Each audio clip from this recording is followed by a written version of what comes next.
Karibu tena ndugu mtazamaji, leo tena tupo Middle East au mashariki ya kati. Na najua wengi unaotazama video najua kile kinachoendelea mashariki ya kati. Na ningependa ndugu mtazamaji uangalie video hii mwanzo hadi mwisho, maana naenda kuchambua kile kinachoendelea pale mashariki ya kati kwa kina zaidi. Vita ni vita ya kidini, ya kisiasa na unabii jinsi unavyotimia katika hizo nyakati za mwisho tunazoishi.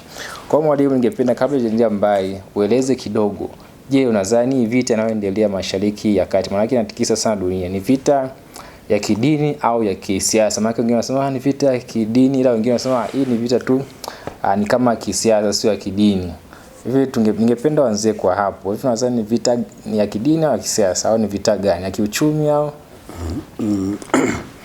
Na nazungumzia habari hizi vita kwamba mashariki ya kati, Middle East, ni eneo ambalo lina mgogoro, tena ni mgogoro mzito sana ambalo unasumbua sana katika habari, hata kwenye umoja wa Mataifa. Ule ni mgogoro unaosumbua sana. Lakini unapotazama ule mgogoro unauona kabisa ni kwamba ni kama kati ya Israeli na Iran.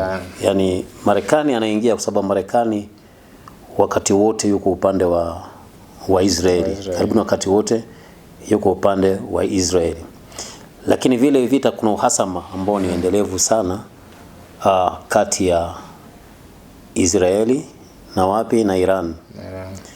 Na hii imetokea zaidi kuanzia katika mapinduzi ya mwaka 1979 ambao mapinduzi yale yanaitwa mapinduzi ya Kiislamu ya Iran, ambayo yaliongozwa na Ayatollah Ruhollah Khomeini. Unaona, sasa baada kile kipindi ikaonekana kwamba makusudi yake ni nini.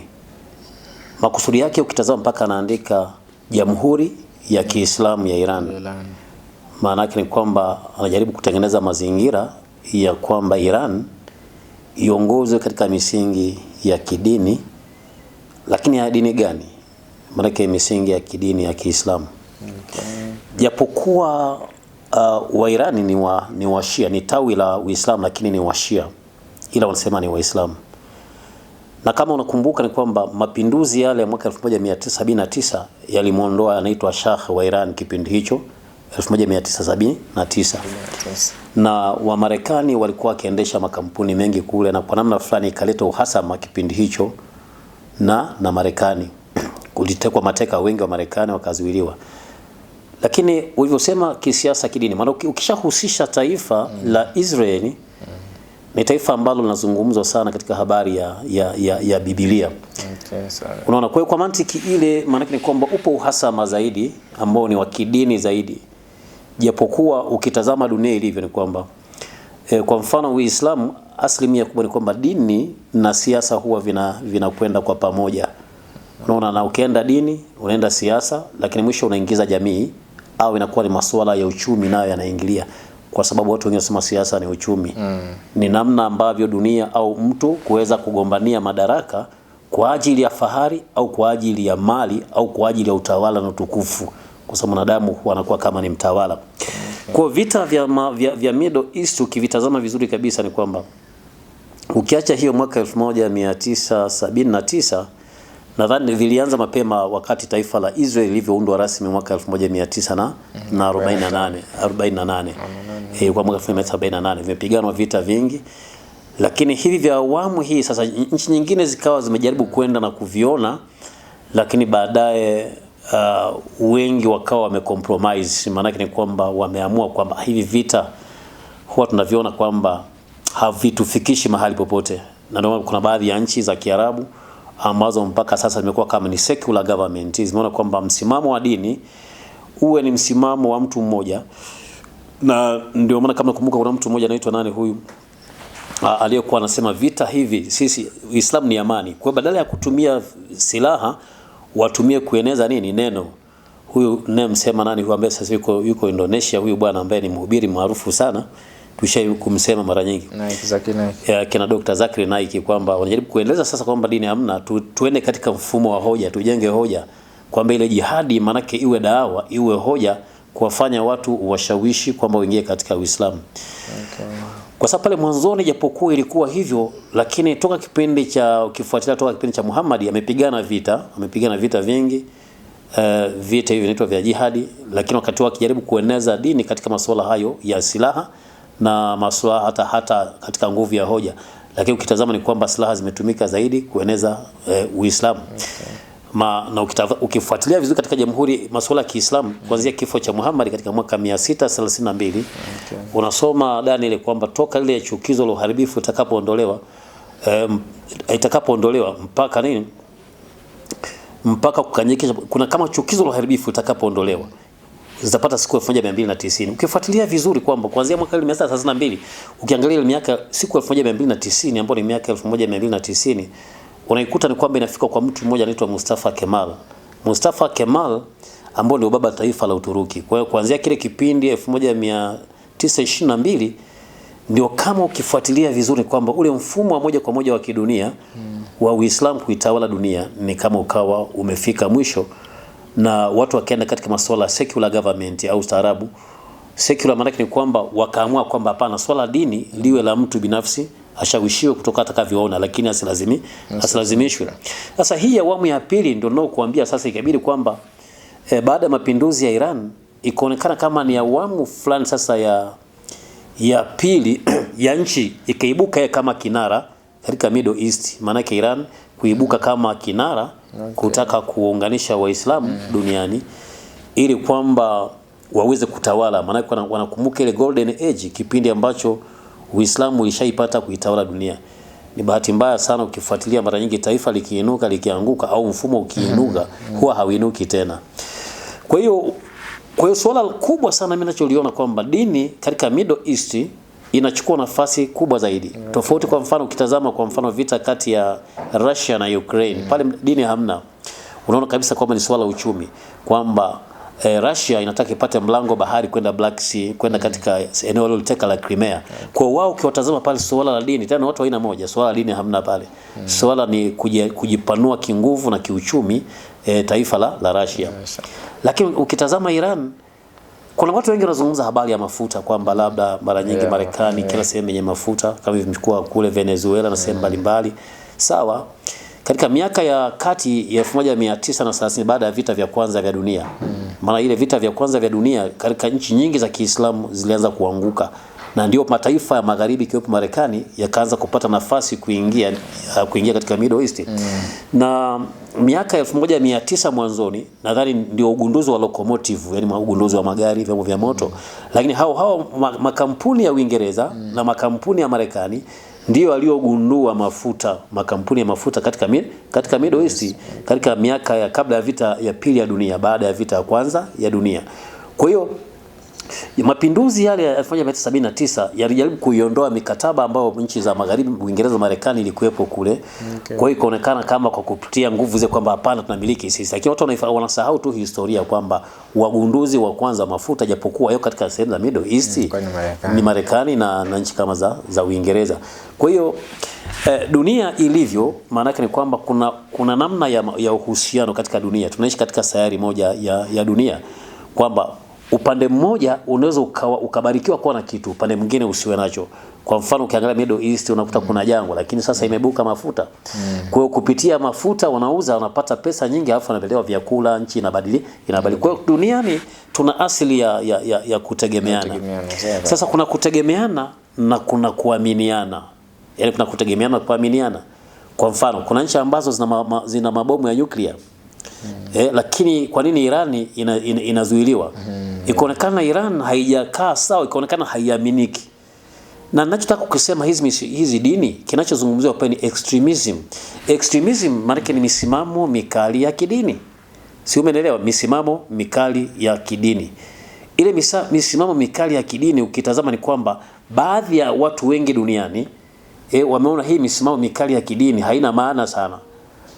Lakini kwa sababu ujaribu kuacha demokrasia, secular government, peleka dawa, usiwe na msimamo mkali, mtu apate kutoa maamuzi kama yeye, kwa sababu huwezi kumlazimisha mtu kuwa Muislamu, kumlazimisha mtu kuwa Mkristo.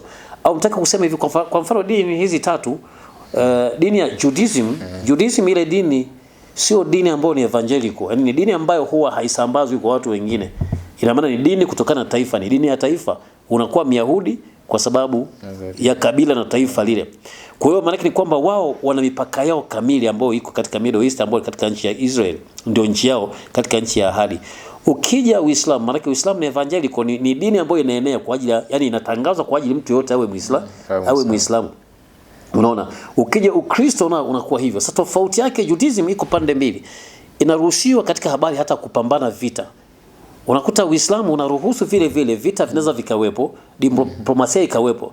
Lakini Ukristo misingi yake hairuhusu vita. Si unajaribu kulielewa hii? Yaani misingi yake huwa hairuhusu vita. Sasa unapotazama hapa unaona nini? Unaona dini kuu tatu za dunia ambazo ziko katika wanasema ahli kitabu, Judaism, Islam na Christianity. Na kama tukijaribu kuzungumzia habari ya ushabiki, mara nyingi mtu ambaye ni Mkristo haijalishi na taifa gani huwa atapenda kuwa mshabiki wa Israeli na Marekani. Yaani mtu wote ambaye ni Muislamu kwa hali yoyote, hata kama wale ni Washia, anajaribu kuona kwamba anakuwa mshabiki na nani? Na Iran. Kwa kiasi kwamba akikuta Iran inashambuliwa anaumia. Akikuta Iran inatoa mashambulizi anatamba. Yaani maana kuna kitu ambacho kinamguso. Tusiongee unafiki katika hizi dini. Kwa hiyo kuna mtu ananyamaza tu, lakini inawezekana kwa usalama wake, lakini huwa moyoni. Hata mimi niseme tu ukweli, nizungumze kwamba kwa hali yoyote mimi hapa ninavyosema nilikuwa Muislamu ndio. Kwa kipindi hicho maana ingekuwa mshabiki wa kule. Lakini kwa sasa hivi baada ya kuwa Mkristo, automatically mimi ni nani? Ni mshabiki wa Israeli. Mimi ni mshabiki wa Marekani. Yaani maana yake ni kwamba hata hivyo ikifikia hatua wale watu wakigongwa mimi naumia. Yaani hivyo vitu ambavyo vipo. Kwa hiyo kuna kipindi inawezekana tukajenga hoja kiushabiki. Kuna ushabiki wa Simba na Yanga. Sasa kuna kipindi ya Simba ikifunga, kama kipindi kinafungwa mara nyingi, basi kuna mtu anafarini, anajifariji tu, lakini anazidi kufungwa. Yanga ambao tunawashinda safari tutawashinda. Kwa hata mimi kuna kipindi mara nyingi sana najaribu kuzungumza habari ya taifa la Israeli, kwamba ile taifa mimi huku kwenye Ukristo sijaingia mimi kwa ushabiki kwanza, kama ushabiki utakuja ni baadaye. Niliingia kwa kuzaliwa mara ya pili. Ina maana kwa kuzaliwa mara ya pili, kuzaliwa katika roho. Hiki hukiondoi. Kwa hiyo tumezaliwa katika mwili katika jamii ya Kiislamu, nikakuwa katika jamii ya Kiislamu, kufika 98 nikajikuta kuna badiliko la ndani, kuna ufunuo wa ndani, kuna mwanga wa ndani nikaelekea upande fulani. Kwa sasa nikawa ni Mkristo. Kwa napokuwa Mkristo kuna kipindi fulani kama ningeingia tu kiushabiki, basi maana yake ni kwamba unabii na kila kitu hapa napo ningeenda kishabiki. Kwa pale mwanzoni si kwenda kishabiki, nilienda kiufunuo. Katika ule ufunuo nikawa nimejaribu kuzitazama tawala za ulimwengu ambazo zimepata kutawala. Tukaona kwamba kulikuwa na utawala wa Babeli, unaona, ambao kwa sasa hivi ni Iraki. Kukaja utawala wa Umeri na Uajemi. Ukija Umeri na Uajemi, neno Uajemi mara nyingi linahusu Iran, kwa sababu ile neno libadilishwa mwaka 1900 kama 32 kutoka Persia ambao ni Uajemi kuitwa nani? Kuitwa Iran. Kwa ile Iran kuna kipindi ishaitawala dunia. Na baada ya hapo ikaja Ugiriki ambao ni Uyunani ikatawala dunia. Rumi ikaje kafanya nini? Ikaitawala dunia. Lakini kanisa Katoliki la Roma kuna mahali linaonyeshwa moja kwa moja. Unaona, ambayo ikawa kama vile inaitwa ni First Reich katika ukiangalia masuala ya historia, ambao ni mrisi wa kwanza wa kiti cha Roman Empire. Ndio maana baada ya kuja Ujerumani kuanzia mfalme Wilhelm wa kwanza aliyotangazwa katika mwaka 1871 wakasema ni Second Reich. Ndio maana kuanzia huyo mfalme akaitwa Kaiser Wilhelm wa kwanza, na huyo wa pili naye akaitwa Kaiser Wilhelm wa pili. Kwa unajaribu kuona ni kwamba kulikuwa na vitu vilivyotabiriwa vinavyoendelea pale. Sasa ninachotaka kukizungumza ni kwamba kuhusu taifa la Israeli, umundo wake Middle East, ambapo kwa namna fulani ukitazama ni kama ni mwiba fulani katika Middle East, ambapo mpaka Iran kipindi hicho ikasema hapana, huyo anatakiwa afutwe katika nini? Katika uso wa nini? Uso wa dunia.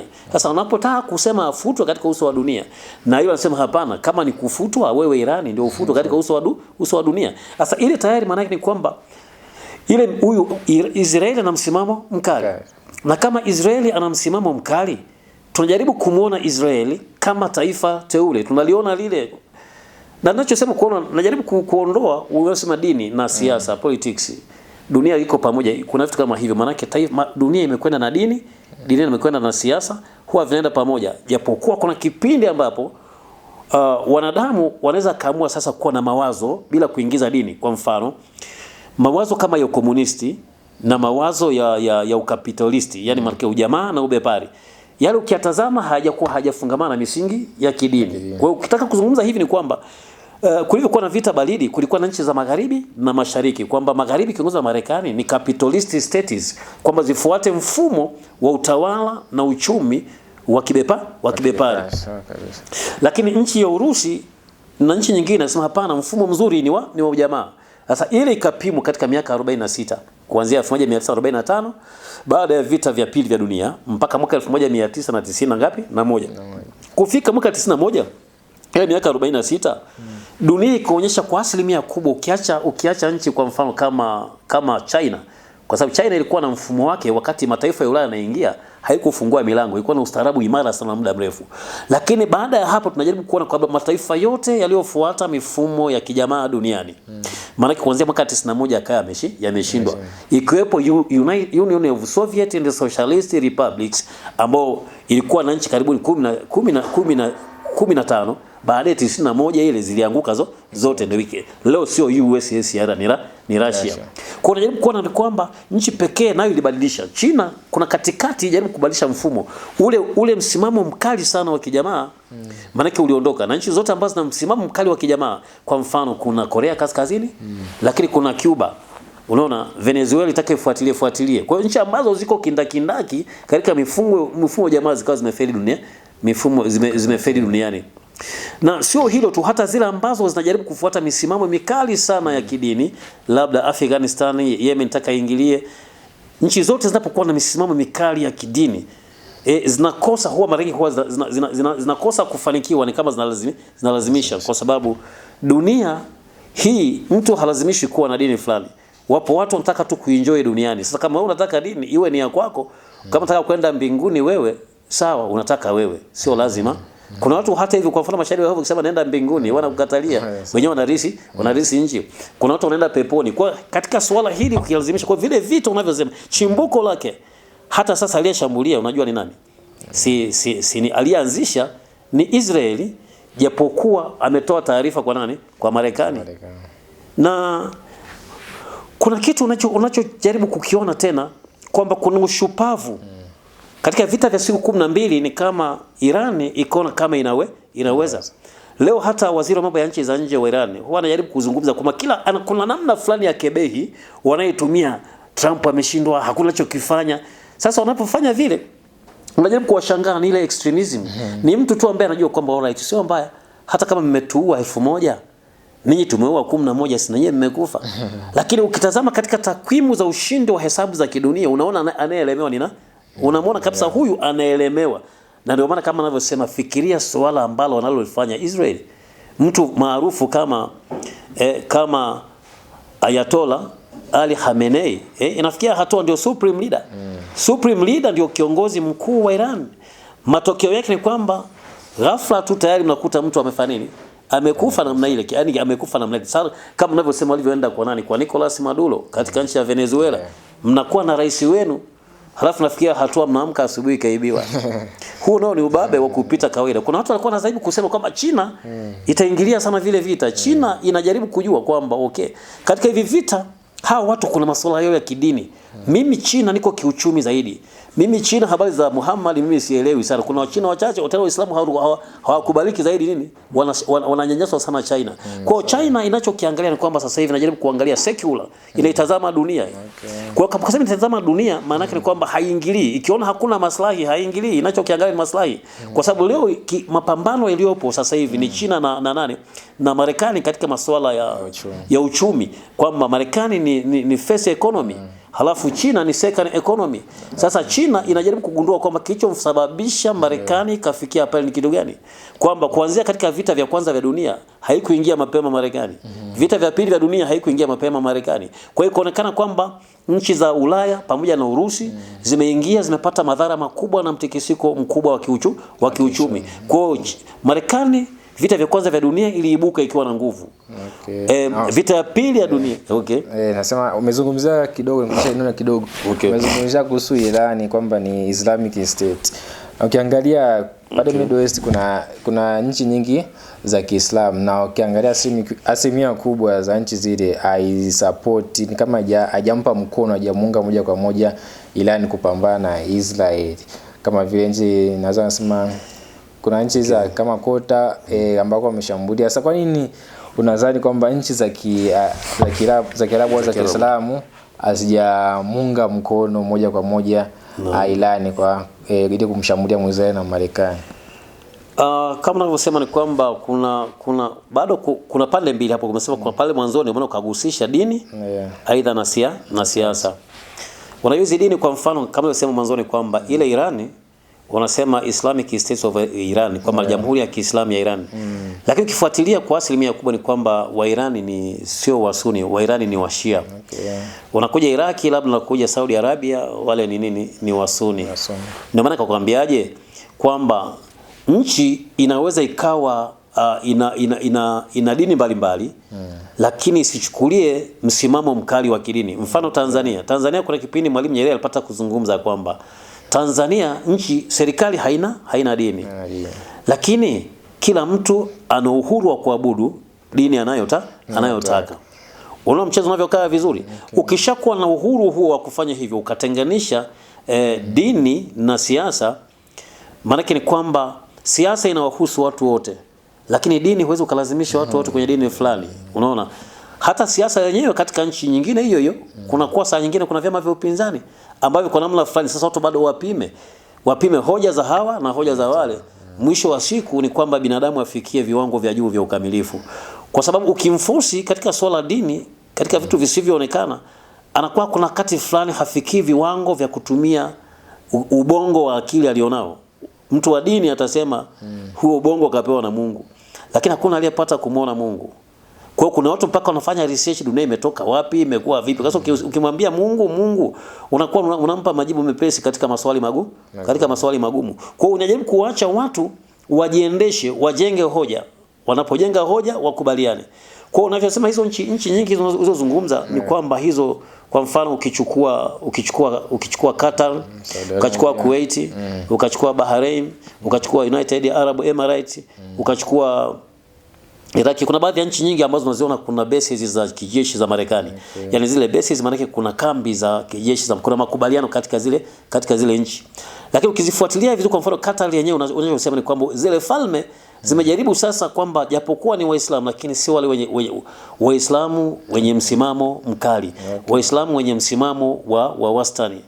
Unaona? Sasa ule msimamo wa wastani unamfanya mtu aweze kufikiri, asiwe extremist mtu ambaye unajaribu anabanwa na dini, hana mlango mwingine wa kufikiri kitu mbadala. Ndio maana kama sisi tulivyokuwa tumebanwa na Uislamu, nisingetembea na kukutana na watu na kusikia na bidahalo, huenda singepata mlango wa kujua kwamba kuna tofauti gani. Kwa hiyo maana yake ni kwamba zile dini kama ninavyosema, kuna baadhi anavyosema zipo nchi kwa mfano kama hata Afghanistan inajaribu kulazimisha watu wawe Waislamu, wawe wa dini fulani. Sasa sidhani kama huo ni mfumo mzuri. Mwisho wa siku ndani ya nchi kuna watu wanageuka kwamba huo mfumo hautaki, ile umewalazimisha. Ni kama unavyoona Iran, kuna kipindi fulani baada ya uchumi kudorola ikaonekana waliandamana. Baada ya maandamano yale yalikwenda ikaonekana kwamba rais wa Iran alitamani azungumze, lakini baadaye kilichofanyika ni kwamba Ayatollah huyu Ali Khamenei alichokifanya akaamuru baadaye internet zikazimwa, halafu akafanyika mauaji ya viwango vya juu zaidi. Kwa hiyo ikaonekana kwamba katika dunia kuna namna fulani kitu kinafanyika. Mfano Marekani ingetamani sana ile Shah wa Iran, na kuna mtu mmoja ambaye yuko achukue yale madaraka kidiplomasia. Sasa baada ya kile kitendo kushindikana kwa mtindo ule wa maandamano halali na diplomasia halali na demokrasia halali, zikatumika nguvu. Zile nguvu nadhani sio mategemeo sana ya Iran wala Marekani, kwa sababu wewe Ali Khamenei umetumia nguvu na kuua watu zaidi. Hasira zikaibuka zaidi za Iran na wapi na Marekani. Ndio maana walimbomolea moja kwa moja, tofauti hata na huyu Nicolas Maduro wa Venezuela. Maana yeye walimnyakua tu, akamnyakua na mke wake kwamba bwana wewe kidogo haujafikia viwango vya kufa, maana bado tuna utani. Lakini ikaonekana yule jamaa alikuwa serious kwamba zile nguvu zake. Kwa hiyo ina maana kwamba tayari ni chance, baada ile chance imepatikana, ikaonekana ni nafasi pekee ambapo sasa Israeli sema ndio nafasi ya kutumia. Na ikamshirikisha Marekani itumike kwamba hiki ndio kipindi muafaka kabla jamaa hajajiimarisha. Akijiimarisha kule kazi mbeleni itakuwa ngumu zaidi. Sasa ninachotaka kusema ndio mpaka hata leo ukaione hivi kwamba sasa Iran ikawa imerusha makombora kisema katika bases na sehemu zenye manufaa ya Marekani, lakini wakati huo hizo nchi ni nchi gani? Ni nchi za Kiislamu. Lakini nchi za Kiislamu ambazo zina msimamo wa wastani na hazikumuunga mkono kwa kweli, kwa sababu unasema nazo ni sovereign state, kwamba huyo mtu ukishambulia, umeshambulia base zake, lakini automatically unavyoshambulia umeshambulia na nchi yangu. Kwa ninachotaka kusema ni kwamba inawezekana katika hili Marekani inazidi kufanikiwa kijeshi, inafanikiwa kisiasa na kidiplomasia. Unaona? Kwa sababu tayari ina habari ya uungwaji. Ndio maana nakwambia kwamba China haijaingilia. Urusi yenyewe iko na mdogo wake anapigana na Ukraine kwa miaka mingapi? Kwa miaka 4. Unaona, leo hii ukitazama mpaka hata nchi za magharibi. Kwa kama unavyosema hizo nchi unazoziona hizo hazina msimamo mkali. Nijaribu kurudi katika mfumo wa secular, ukitazama dunia kwamba wapime dini, yani mtu aamini dini kama mahubiri au dawa inavyokwenda. Lakini bado ukitazama wale viongozi ni kama, kuna mtu mmoja akasema kwamba kuna kipindi fulani hata viongozi wa dini, hata hizo dini za Kikristo, upapa pamoja na maaskofu, kuna kipindi anasema wakawa secular zaidi. Yani kuna kipindi hata Uislamu wa kwanza ulivyoibuka wakati wa Muhammad, wakati wa Saidina Bakari, Saidina Umar, Saidina Uthman, Saidina Ali, vile baadaye ikaja Umayadi na baadaye ikaja Ottoman. Baadaye hivyo pata nguvu duniani, ikaonekana misimamo ya dini ikapungua, watu wakawa viongozi wakawa secular zaidi. Kwa sababu unapotazama asilimia kubwa ya mwanadamu duniani huwa anajaribu kuitazama mwili na dunia usimazima masuala ya dini. Kwa hiyo hizo nchi ninazozungumza hizo, japokuwa kazishambulia, lakini kushambulia kwake kuna kipindi sema tuungane Waislamu, lakini mwisho wake unazishambulia zile besi nazo, zile nchi zina mkataba na nani? Mkataba na Marekani. Ndio maana kwamba inaonekana sasa kwa namna fulani unaifanya Marekani na Israeli izidi kushinda. Kwa hiyo Uislamu upo, lakini kwa mfano Uislamu upo uliopo kwa mfano ISIS iliyopo Iran, Syria. Islamic State. Sasa Islamic State iko kule. Unakuja Boko Haram ambao ni Nigeria. Lakini unakuja hawa wa Houthi waliokopo Yemen, japokuwa wamedhibitiwa baada ya United Arab Emirates kuondoka. Saudi Arabia ilikuwa inakubaliana na serikali iliyopo. Ndio maana mpaka leo haukuti makombora yakirushwa kutoka Yemen kwenda Israel. Lakini hapo ikaonekana wale Hezbollah walioko kusini mwa Lebanon walianza kushambulia kuishambulia Israel. Sasa hiyo ikaonekana kwamba Benjamin Netanyahu akasema that is a big mistake, kwa sababu umechokoza nyuki. Hawa jamaa watafuta nafasi ili kwamba ionekane wao hawajaanzisha, alafu unaanzisha, unaleta mchezo kama vile mchezo ambao umeletwa na Hamas unaleta mchezo ile bila kupima nguvu za upande wa pili. Maana mimi nadhani kwamba ile ni namna fulani ya ujinga ambao ndio extremism, kwamba sio mbaya hata kama nikifa, kwani kuna shida gani na kwenda peponi? Kwa hiyo wao unajivuna kwenda peponi. Peponi kwenyewe unaweza usiende kwa sababu hiyo ni ideology yako wewe. Unaweza ukasema kwamba kuna pepo, kuna nini. Basi labda tu umeamua kujitoa mhanga ufe kwa sababu umechanganyikiwa. Yaani kuna kuchanganyikiwa. Tunajua tunakufa, lakini je, kuna mtu anapenda kufa leo? Au wawe eti kwa sababu anakwenda peponi. Sasa basi umeamua kufa maana maisha yamekushinda. Yaani maana yake una msongo wa mawazo duniani kwamba hutaki kuishi. Lakini unaposema nataka nife kwa ajili ya kutolea kwenye dini, alafu unasema naenda peponi, pepo ya janna, pepo ya juu, wakati haipo, ni ideology ambazo inaweza ikawepo. Hiyo ni hasara kubwa zaidi. Kwa kuna watu wanajaminishwa kama anakufa katika amekufa shahidi wa nani kakwambia.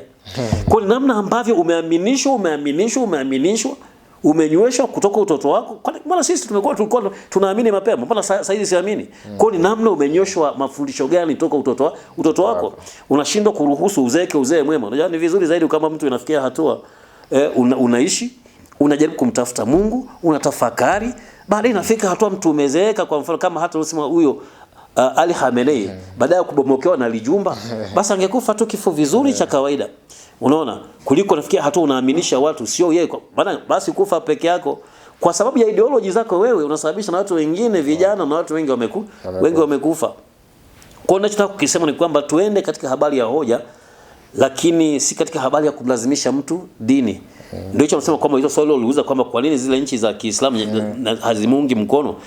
Kwanza nikasema Iran mfumo inaotumia si mzuri. Nikwambia kwamba mwaka 1979 baada ya mapinduzi alisema kwamba nchi zote zenye Waislamu wengi duniani ziongozwe katika misingi ya nini?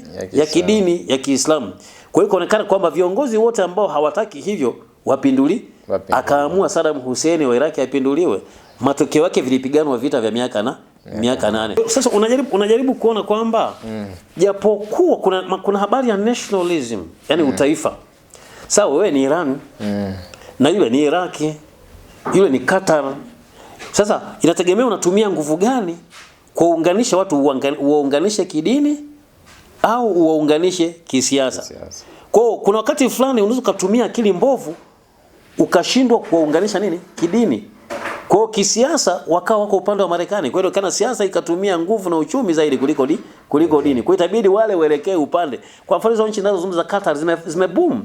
Ni nchi za ghuba zile, lakini ukizitazama ni kwamba kuna maisha ya luxury, kuna maisha ya uhuru, kuna anasa, kuna furaha. Kwa kumbe ni kama vitu vingine tumechelewa. Kwa hiyo inaonekana kwamba ni hivi, itategemea kwamba wewe unataka kuwashawishi watu kidini, unao uwezo kiasi gani kuzidi nguvu za kisiasa na utaifa. Ndio hapo kama Muhammad alifanikiwa, khalifa wa kwanza, wa pili, wa tatu wakafanikiwa, Umayyad wakafanikiwa, lakini baada ya hapo ikaonekana nguvu zimekuja kutoka magharibi. Karibuni ikaonekana miaka baada ya vita ya kwanza ya dunia, ikaonekana udhaifu ukaibuka sana katika nchi za Kiislamu, kukaingia kitu ambacho nationalism ikapata nguvu, yani utaifa ukapata nguvu zaidi. Kwa kuna swala la dini na utaifa. Mnaweza mkao ni watu wa taifa moja, wa dini moja, lakini mkao mataifa tofauti. Leo unaona kuna vita kati ya Afghanistan na Pakistan. Nadhani wote ni Waislamu ndio wenye msimamo mkali wa Sunni. Lakini sasa kuna swala la utaifa, wanajaribu kuona utaifa wao una maana zaidi kuliko dini. Kuna kipindi inaibuka hivyo. Kwa hiyo lazima uangalie sasa ni nani mjanja pale. Anatumia vipi apate ushawishi wa kidunia. Sawa, sawa. Kuna ile jambo ambalo nasema sana kwamba je, kuna unabii wote ambao unaendelea pale, wengine wanasema unabii unatimia. Hivi unadhani kuna unabii wote unaotimia kuhusiana na hii vita ambayo inaendelea? Unajua toka taifa limeanzwa 1948 la Marekani, la Israel 1948, ndipo migogoro mikubwa zaidi ikawa imeanza katika Mashariki ya Kati, Middle East maana yake mwiba mkubwa ni Israel. Okay. Unaona mchezo, yani ile kitendo cha 1948 kwa taifa pale, kula taifa la Israel, na taifa lile maana yake limekuja pale kiunabii. Muislamu habishi katika hilo kwa sababu kulikuwa na Torati, kuna Zaburi, kuna Injili.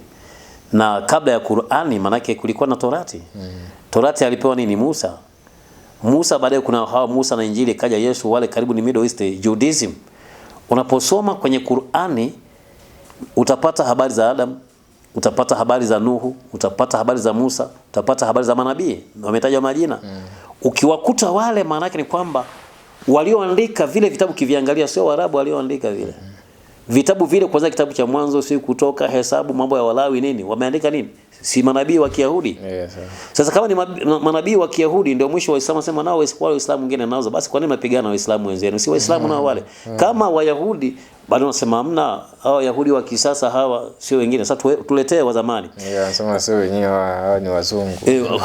Hawa ni nini? Hawa ni wazungu. Sasa kuhusu habari ya unabii, unabii nini maana yake? Unabii maana yake ni sawa sawa unapewa taarifa za mambo ambayo hayajatokea. Taarifa ambazo hayajatokea. Kwa taifa la Marekani ni taifa la kinabii. Unabii umezungumzwa sana kwenye kitabu cha Daniel katika habari za siku za mwisho. Kuna mara nyingi kuna mtu mmoja alikuwa jaribu kuzungumza habari kutakuwa na vita huku na huku na tetesi ya vita. Nadhani dunia ishakuwa na vita vingi. Kwa hiyo kiasi kwamba mtu anaweza kuvurigikiwa kwamba vinavyozungumza ni vita gani. Lakini nitaka kusema tu kwamba katika Middle East kuna ule msikiti ule wa Al-Aqsa huko pale ambao unaitwa ni msikiti ni kama watatu mtakatifu, ukiondoa Maka alafu unakuja Madina alafu unakuja pale, ni maeneo matakatifu ya Waislamu. Ukija huu nabii, kabla sijasema sana katika unabii maana tushauzungumza sana, lakini kumbuka kitu kimoja ya kwamba huyu Irani huyu alionekana kwamba hivi vita maana yake ni kwamba alikuwa ni watu wanawawezesha, alikuwa ndio anayewawezesha nani hawa Hizbullah. Ndio hata baada ya kuonekana amekufa Ayatollah supreme leader, ikaonekana na mtu wao nao amekufa. Unaona, ambao wako kusini mwa Lebanon. Lakini hao Iran maana yake ni kwa na support nini na kuwawezesha hawa Houthi walioko kusini mwa Yemen. Okay. Lakini hao ndio ambao walikuwa wanawezesha nini Hamas. Na baadaye ikaonekana Marekani nasema kwamba hata hivi vita vingi nasema huyu bwana anachohusika anajaribu kusupport vikundi vyote vya kigaidi dunia, vigaidi. Sawa. Ukizungumza ugaidi duniani kwa nchi za magharibi unazungumzia Waislamu wenye msimamo mkali. Maana ukiangalia kama nchi kama nchi ina mfumo halisi wa kidunia. Ikishambulia nchi nyingine haiitwi moja kwa moja gaidi. Lakini kikundi ambacho hakiko rasmi kikaibuka kiko na msimamo mkali wa kidini hasa kwa upande wa Uislamu wanaitwa magaidi. Kwa hiyo ukizungumza sana mali terrorist mara nyingi ukisema hivi, yani kinachoshtua mtu duniani anamtazama Muislamu. Kwa sababu ni mtu ambaye ana nani tuseme wanaita ni ule msimamo mkali. Na dunia ya sasa hivi ukiangalia watu wote wenye msimamo mkali wanapigwa vita. Ndio maana hata Islamic State ziko baada ya kuonekana Iran ile Syria imekaa sawa. Maana mataifa mengine sasa yanaanza kumwamini rais aliyopo kwamba huyu rais sasa anakwenda sawa kidunia. Unaona? Lakini Afghanistan iko pale Taliban, kuna vitu waliangalia baadaye imerudishiwa, lakini bado uhuru ule wa kuabudu haupo. Kwa kama nilichosema ni kwamba hicho swala la hilo swala la unabii ni mwingi sana unaotimia kwa kweli. Unaanza kutimia kutoka mwaka 1948 ambao ni kama unaonekana unabii wa siku za mwisho, jinsi ambavyo taifa lile litakavyoanza kuundwa. Na tumeisema sana habari ya unabii. Lakini hata tusiingie sana huko, lakini tuongee kwa sasa hivi. Maana yake ni kwamba taifa la Israeli kadiri wanavyotaka kuliangamiza ndivyo wanavyotaka kulipa nguvu. Mtu mmoja akasema lakini kwa sababu wanasaidiwa na Marekani. Sasa kwa nini wasiwasaidie ninyi? Ina maana umekuwa na ujanja kiasi gani wao kuwashawishi Marekani wasaidiwe wakati ninyi msio na ujanja kuwafanya Marekani? Basi na nyie saidiweni na mtu mwingine afu tuone. Ndio maana kwambiaje, Urusi itatupa tu maneno lakini imekaa kimya. China ndio kabisa haingilii hayo masuala dini hayahusu. Ndio na kwa kama unabii ni Mungu unatimia, lakini ninachotaka kusema ni kwamba kwenye hivi vita ninavyovitazama hivi Mashariki ya Kati siku zote taifa la Israeli pale kulifuta haiwezekani. Ina maana kwamba kama litafutwa ile taifa, ina maana kwamba basi wafute maandiko matakatifu. Maana kwamba yani Biblia muifute kwamba sasa hatuna dira duniani. Na kwa kuwa hatuna dira duniani tuishi tu kama wanyama. Sasa wanyama nao ukienda porini unaangalia jinsi mchezo unavyokwenda, swala anakimbia, simba anamkimbiza huyu. Ndio maana kuna mtu anasema kwa nini Marekani? Usiseme kwa nini Marekani leo. Basi useme kwa nini Irani ilikuwa na nguvu kuanzia mwaka wa 529 kabla ya Kristo mpaka mwaka wa 500 sasa miaka 195. Kwa ni nyakati na majira. Marekani kwa sehemu fulani ni kama Newfoundland. Unabii wa Ufunuo sura ya 13 kama 11 unazungumzia kuna mnyama anayezungumziwa anatoka kama nchi katika nchi. Anaonekana huyu alikuwa kama mwanakondoo lakini akanena kama joka.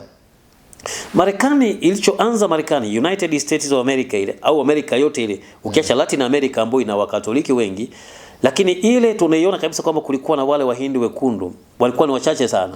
Lakini aliyegundua mwaka 1492 ni Christopher Columbus. Baadaye mataifa yote ya dunia yakiongozwa na nchi za Ulaya wakawa wameingia wapi? Marekani.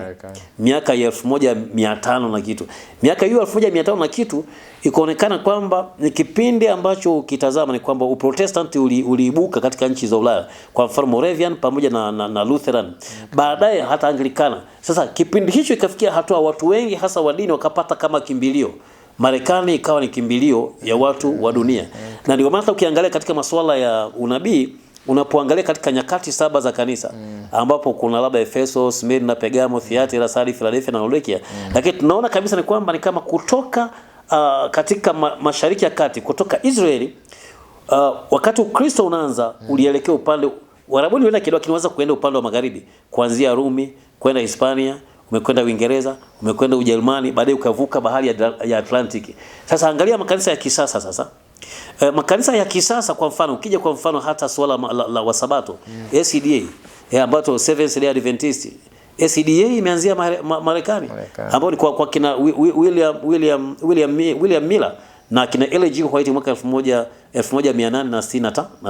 Tunaona haya ya kisasa zaidi, yani ule ukisasa sasa ina maana kwamba nuru inazidi kukua zaidi. Tunaona inaanzia inakwenda Marekani, imekwanza huku inaenda Marekani. Haya, hiyo nimesema nini? SDA. Mashahidi wa Yehova Charles Taze Russell 1870 Pittsburgh wapi? Marekani. Kwa kuna baadaye sasa kinachoonekana zaidi sasa evangelical churches, kwa mfano makanisa ya Kipentekosti hayo unayoyaona yalipata nguvu katika mwaka 1906 katika mtaa unaitwa Azusa Street, California, Marekani, baada ya mhubiri Mwafrika anaitwa William J. Seymour. Alikuwa anahubiri, kuonekana kwamba alihubiri katika ile lugha ya Kimarekani ile kama ya msisimko zaidi, kuonekana watu wakaanza kunena kwa lugha. Kwa hiyo unajaribu kuona sasa katika wakati unapokuja habari ya Laodikia, unajaribu kuitazama sasa Pentecost unaanza kuibuka katika nchi za Marekani. Yaani jinsi ambavyo sasa tunaelekea katika siku za mwisho ni kama mbegu iliyopandwa na matengenezo. Sio hiyo tu, usiamini katika ujumbe. Katika ule ujumbe wa siku za mwisho unasikia kwamba kuna mtu anaitwa Elia, ambaye tunapata kwamba kuna mtu anaitwa William Marion Branham. Katika 1933 ndipo alipopata maono yake wapi? Marekani. Mwaka huo ndio ambapo Adolf Hitler akafanyika kuwa kansela wa nani? Wa Ujerumani. Kwa unajaribu kuiona sasa katika masuala ile mwanakondoo ni kama masuala ya imani ya kidini ya Kikristo. Kwa unaona kwamba tayari mchipuko katika karne ya 20 ya dini ukaibukia wapi? Marekani. Maana ule mti uliopandwa sasa unaanza kwenda Marekani. Marekani inakuwa kama inamalizia mchezo. Kwa hiyo baadaye kama atanena kama joka ni kama utawala wa Rumi. Ile Roman Empire baadaye ukitazama ni kwamba kuna masenta wa Marekani. Kwa kama alivyosema Paulo mwanzoni kwamba utawala wa Rumi, ule pagan Roman Empire haukuisha moja kwa moja. Ambapo ulipoondoka hicho chukua kanisa Katoliki la Roma likapata kuitawala dunia. Toka Papa Boniface wa 3 mwaka 610 mpaka Papa Pius wa 9 mwaka 1870. Sasa ile miaka 1260 katimia pale. Ile miaka inaongezeka miaka 75 kwa unabii wa siku 1300 na ni 1300 na ngapi? Na 50. Ukichukua 1260 1335 maana kuna nyongeza ya 75. Miaka 75, yani siku kuhesabiwa mwaka. Kwa ukitoka kuanzia mwaka 1870 kuja 1945, aliyeitikisa dunia alikuwa ni Ujerumani. Ndio maana ile vita ya kwanza ilianzishwa ikaonekana kama ameshindwa, lakini kama alizimia tu. Baadaye ikaonekana mkataba haikuwa sawa, baadaye akaibuka Adolf Hitler kufika 1945. Kwa sababu hizo nchi ukiangalia Ujerumani iliungana mpaka na Japani. Kwa hiyo ikaonekana baada ya mabomu ya Hiroshima na Nagasaki kuanguka 1945, ikaonekana aliyevimaliza vile vita ni nani? Ni Marekani.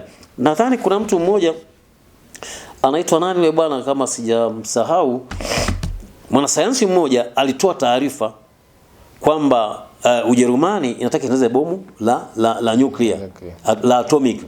Ikaonekana rais wa kipindi hicho akafanya timing. Kwa hiyo tunaiona kabisa mwaka 1945 maana Ujerumani inakuwa tayari imefanya nini, imefika mwisho, na maandiko yalikuwa yanasema heri mtu yule atakayefikisha hizo 1335.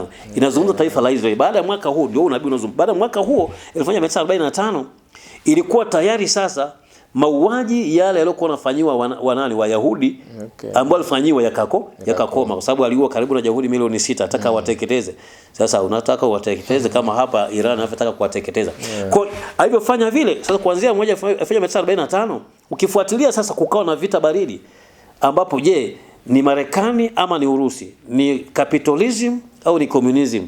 Vimetembea vita baridi kwa miaka 46, kama vile hekalu ambalo limejengwa kwa miaka 46. Toka mwaka 1945 hadi 1991 ile ikaonekana kwamba Urusi ilisambaratika. Na mwaka huo 91 kama nakumbuka kulikuwa na vita vya Ghuba, yani ile Kuwait ambapo Marekani na Uingereza zikaipiga Iraq, ambayo ukiangalia Iraq ndio Babeli ya kwanza. Kwa unajaribu kuiona sasa aliyeibuka mshindi ikaonekana ni Marekani, kisiasa, kiuchumi, kijeshi. Maana hiyo USSR imeanguka, na ndio maana leo ikaonekana kwamba amekwenda kumchota Venezuela, ambaye yule Venezuela Nicolas Maduro ndio yule supporter mzuri wa Urusi na China. Na ikaonekana huyo Cuba, ambaye kuna kipindi angalo vitakao vipigano vya nuclear, ni kwa sababu yake yuko pale amezingirwa, ana hali mbaya sana kiuchumi mpaka anaanza kusaidiwa na Mexico, jamani tunaomba msaada. Kwa kama ninachosema ni kwamba unabii unaonyesha kabisa kwamba Marekani kwa sasa hivi ndio taifa ambalo ile nchi ya Marekani, nimekuambia hata dini jinsi ambavyo ule Ukristo ulivyoanza katika hatua zile 7 mpaka sasa unaonekana ile top player yenyewe, kwa sababu ukiangalia Upentecost ukiwacha ule wa Yerusalemu, huu wa kisasa evangelical inaonekana kama ni nuru kuu zaidi Maana saa nyingine Mkatoliki na watu wengine waishakuwa tu kama ni uzoefu tu. Anakuwa na dini lakini hawezi kutamba. Na hata Ukatoliki mtu hawenezi. Wanakuwa labda kwa kuzaliwa mtu azaliwa Mkatoliki, lakini injili ya Upentekosti inahubiriwa. Maana ni kwamba tayari ndio penye uamsho mpya. Na uamsho mpya umetokea wapi? Umetokea Marekani. Kwa hiyo ukisema Marekani umetokea Marekani, ndio maana Mkristo kama Mkristo hana ruhusa. Yaani Mkristo yule ambaye ni Mkristo wa roho kama Yesu hapigani vita, lakini automatically ukitazama ni kwamba Marekani inakuwa kama inapigana kwa niaba ya Mkristo, na Israeli nayo inapigana kwa kama huyu Mkristo ni kama ni chimbuko lake, kwa sababu Biblia inasema ni kama ni mzeituni mwitu uliopandikizwa katika mzeituni. Kwa hiyo connection iliyopo kati ya Myahudi na Mkristo ni kubwa zaidi kuliko connection ya Mkristo kuliko connection na Muislamu. Kwa hiyo ukiwachanganya hapa ni kwamba Myahudi na Mkristo wako karibu zaidi. Adui yao anakuwa kwa namna fulani, wewe mtazama ni nani? Ni Muislamu. Kwa hiyo Muislamu kitazama adui ni kwamba anamuona Myahudi namba moja, huyu Mkristo alikuwa kama anakuja lakini yeye anakwenda kule. Kwa hiyo sasa tunavyozungumza ni kwamba ni namna tu supremacy kuu za hizi dini duniani ndizo ambazo, kwa nini Middle East? Kwa nini Mashariki ya Kati? Na hayo Middle East, Mashariki ya Kati yalianza baada ya kuundwa kwa taifa la Israeli mwaka 1948. Sawa. Unaona? Na katika hayo nabii wake, maana kila mnachomfanyia Israeli, maana mnajaribu kutafuta kushindwa. Ni sawa. Ukianza kusema lakini kama ninavyokuambia, lakini sisi na sisi tumepiga. Hivi swala ni kupiga au swala ni ushindi na historia? Kwa sababu kupiga utakufa wewe kama wewe, lakini taifa lipi litakaloendelea kule mbele ambapo wewe hautakuwepo? Ndio maana kwa mtu mjanja anajaribu kutazama kule mbele kwamba tayari wewe utampiga, utafanya hivi, lakini anayepanuka ni wewe, ni yeye. Unamsaidia kupanuka yule mtu, lakini ungenyamaza, huenda ungeamua unyamaze kimya, usingemchokoza, ungepiga maisha naye angepiga maisha yake. Sasa huo msimamo mkali wa kidini ndio tatizo pale ambapo unajaribu kuliona Mashariki ya Kati. Ndio hapo wanadundana kila wakati. Na mimi ninachosema ni kwamba kikubwa ni hao ndugu zangu hawa waachane na masuala haya. Kama hawataacha basi, kwa sababu wanaanza kusema sio akipigana wakifa na kufa shahidi. Unakufa shahidi, unamfia nani shahidi? Unamfia yupi shahidi? Ninachokiamini mimi, nuru iliyopo kwa kweli, tuongee kwa katika habari ya kiimani, katika habari ya kidini, Yesu ndio kila kitu. Tuongee tu, that's a true story. Hivi vingine vyote ni vitu ambavyo vimeibuka tu, lakini chimbuko kama mtu mmoja dhambi iliingia kwa ajili ya mtu mmoja duniani, na kwa ajili ya mtu mmoja mwenye haki ukimwamini, unapata vinginevyo haujui dunia. Ndio maana sina habari ya nyakati na majira bila kuifahamu Biblia from Genesis to Revelation. Hizi nyingine ni hekaya, unanyofoa na kupachika, unanyofoa na kupachika. Kwa hiyo wanaosema vile vita ni sio vya kidini, hamna pale, labda kwingine sio chimbuko lake. Hivi vingine vinafichwa tu, kwa sababu watu wakizungumza kisiasa, wakiongea, sisi tunaongea kwa sababu tunajadili, lakini wakizungumza wanasiasa hawezi akasema vile, hata sema ni vya kidini, anasema ataficha tu, ila nyuma ya pazia unajua nini kinachoendelea baba. Sawa. Mimi nadhani tumechambua kwa kina kuhusiana na vita ya Mashariki ya Kati, na asante sana ndugu mtazamaji kwa kuangalia mwanzo hadi mwisho. Na kama una swali lolote au comment yote, ningependa ucomment kwenye comment section. Until next time, asante sana kwa leo.